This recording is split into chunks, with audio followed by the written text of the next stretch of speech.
Efa hainao ve ilay méthode 369 malaza be amin'ny loi d'attraction ahafahanao miattirer ny fanirianao rehetra. Bonjour daholy, tonga soa eto amin'ny page dia ankoatrin'ny vie alignée. Danielle ny anarako, coach life sady conférencière depuis 2019, nous entrepreneurs multipotentiels ihany koa.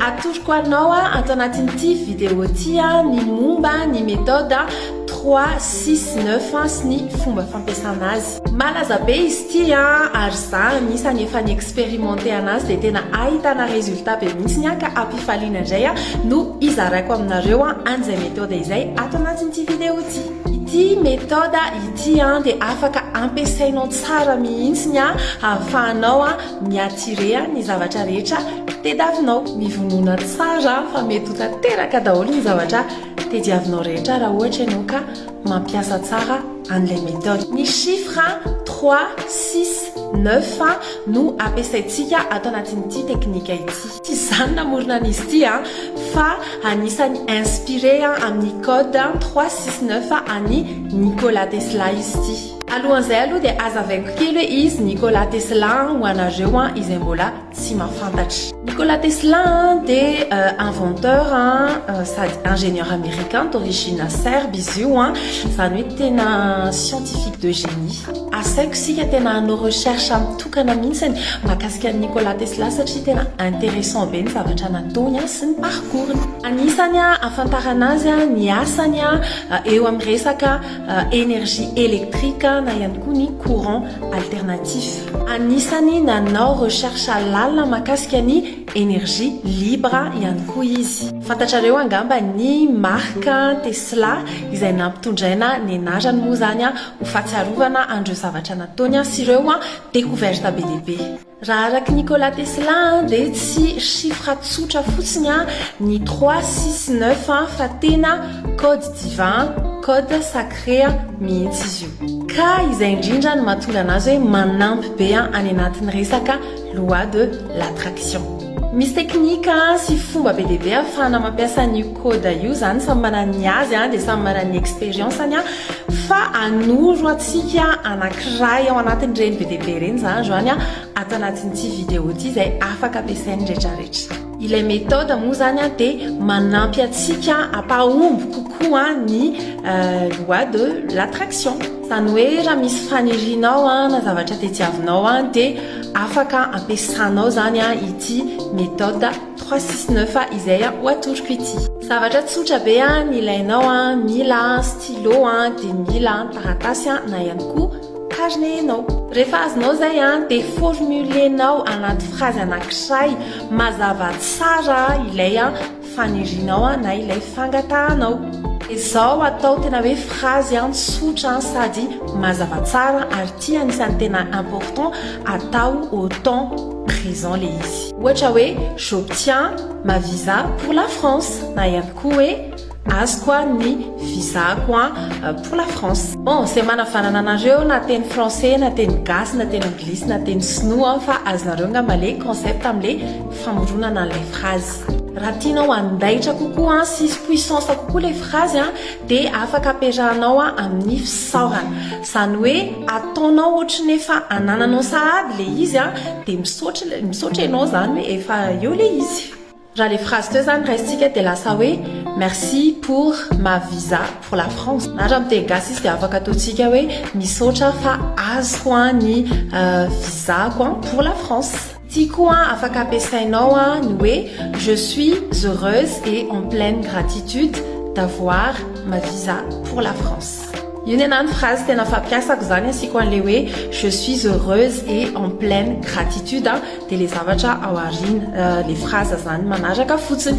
Zany hoe ohatrany hoe efa azonao efa misaotra sahady zany ianao hoe efa azonao le izy. Bon, amin'ny teny frantsay no somary manavanana kokoa fa afaka afangarontsika le izy afaka ataontsika amin'ny teny anglais, afaka ataontsika amin'ny teny gasy fa mila manaraka an'izay zavatra natoroko zay fotsiny.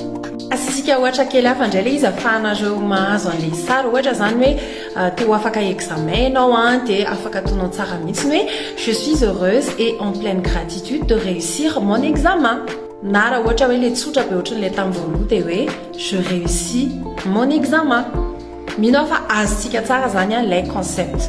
Encore une fois afaka atonareo teny gasy teny anglais teny sinoa zay teny tianareo na afangaronareo fa ny important de hoe mazava tsara le izy azonareo ihany koa le izy tsy be filirolirony be le izy fa mahitsy tsara tsotra de précis.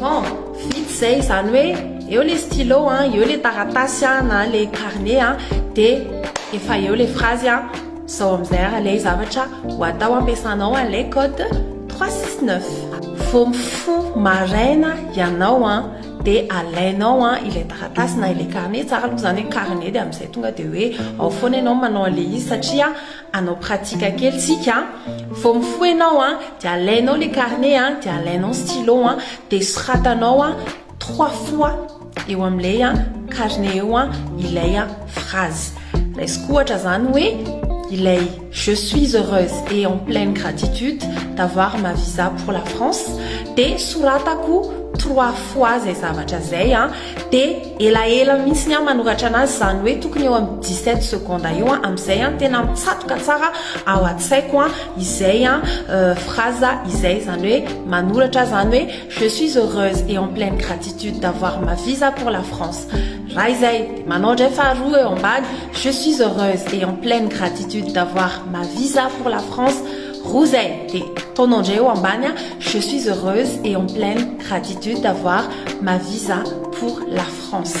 Tena hoe tsy zavatra hafa ao an-tsainao fa tsy ny manoratra an'io atonao miadana tsara le izy de tena iainanao tsara ny manoratra an'ilay izy. Zay zany le 3 voalohany.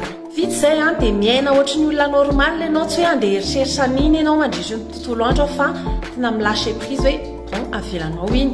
Tonga ndray ny atoandro de alainao ndray ilay carnet anao de averitsika izay le nataontsika ny maraina.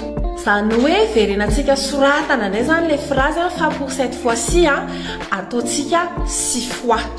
Zay zany no anaovana anazy zany hoe je suis heureuse et en pleine gratitude d'avoir ma visa pour la France.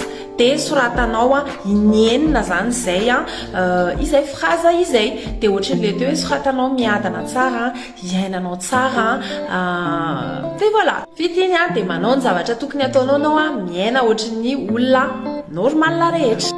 Arrive rehefa alohan'ny atory. Tena hoe rehefa alohan'ny atory zany hoe tsy problème maneritreretinao alohan'ny atory tsy ny planina rabitsy fa ity pratika ity no ataonao alohan'ny matory. Raisinao ny carnet de raisinao le stylo de soratanao ao le phrase fa pour cette fois zany soratanao 9 fois. Zany hoe je suis heureuse et en pleine gratitude d'avoir ma visa pour la France. Zay zany ataonao intsivy soratanao intsivy ao anatin'ilay carnet le izy. Zay mahakasika an'le pratika tena tsotra be mihitsiny zay afaka ataontsika rehetrarehetra. Fanampin'izay de hoe azonao atao isaky ny avy mavita an'le pratika ianao avy manoratra zany de vakinao ilay phrase. Zany hoe maraina azonao atao rehefa voasoratra le izy de vakinao 3 fois. Le amin'ny atoandro azonao atao ny mamaky an'le izy 6 fois rehefa le voasoratra iny zany de alohan'ny atory afaka vakinao 9 fois. Zany hoe manampy an'le vibration zany ilay famakinao an'le izy. Tanina petraka de hoe 5 andro no anaovana an'ity pratika ity. Za zany miconseiller hoe 21 jours no anaovana anazy minimum. Aveo le izy afaka tohizanareo 33 jours, afaka tohizanareo 69 jours, afaka tohizanareo makany zany 21 jours satria maninona ao anatin'ny 21 jours no manomboka misy connexion neuronale vaovao miforona any anaty cerveau de tsara zany raha tohizana atao anatin'izay 21 jours zay le izy hoe mba tsy tapatapahantsika. Zavatra mety hitranga de izao mbola tsy tonga ny 21 jours de mety efa tanteraka le zavatra antetiavinao na ihany koa efa hitanao hoe manangasanga. Possible hoe tapitra mihitsy le 21 jours de amin'iny le izy no tonga.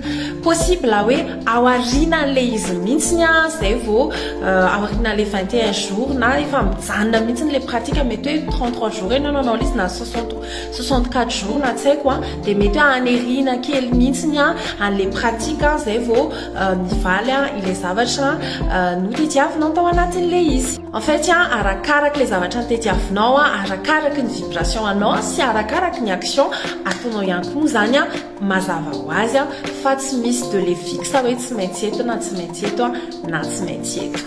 Anisan'ny important hatrany ireo zavatra efa niresantsika tany anatin'ny vidéo teo aloha zany mahakasika ny loi de l'attraction fa ity méthode 369 ty dia fanampiny fotsiny anisan'ny hoe afaka ibooster zany an'ilay demande antsika dia azadino zany ny mampiakatra foana ny vibration anao azadino ny mitazona ny vibration anao ho ambony hatrany.